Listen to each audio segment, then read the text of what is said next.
Marks తక్కువ వస్తున్నాయని tuition లో వేశాం, అయినా సరే చదవట్లేదంట. సిగ్గనిపించట్లేదా నీకు? హాల్లో టీవీ సౌండ్ డిస్టర్బ్ అవుతుందని డిస్సే పీకేశాను, అయినా మార్కులు తక్కువ వచ్చాయి. సిగ్గనిపించట్లేదా నీకు? బుద్ధి పెరుగుతుందని ఇంట్లో ఉన్న బాదం అంతా తినేసావు, అయినా మార్క్స్ తక్కువ వచ్చాయి. సిగ్గనిపించట్లేదా నీకు?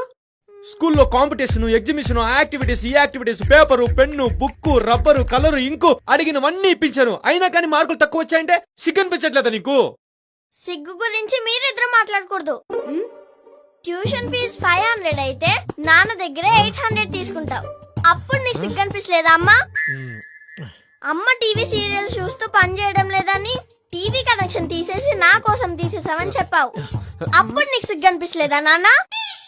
పేరెంట్స్ మీటింగ్ కి కంపల్సరీ రావాలని తెలుసు కూడా ఆరోగ్యం బాలేదని చెప్పి నాటకాలు ఆడుతూ పడుకున్నావు కదమ్మా, ఆ రోజు నీకు సిగ్గు అనిపించలేదా? నాకు ట్యూషన్ కి లేట్ అవుతుందని తెలుసు కూడా పక్కింటి ఆంటీ అడగగానే పరిగెత్తుకుంటే వెళ్ళి దింపేసి వచ్చావు కదా, అప్పుడు నీకు సిగ్గు అనిపించలేదా నాన్న? నేను వెళ్ళి బండి తుడుచుకోవాలి. నాకు బట్టలు ఉతికేదుంది. ఏంటిద్దరు వెళ్ళిపోతున్నారు? ప్రోగ్రెస్ కార్డులో సైన్ చేసి వెళ్ళండి, అలాగే తీసుకెళ్తే నాకు సిగ్గులేదనుకుంటారు.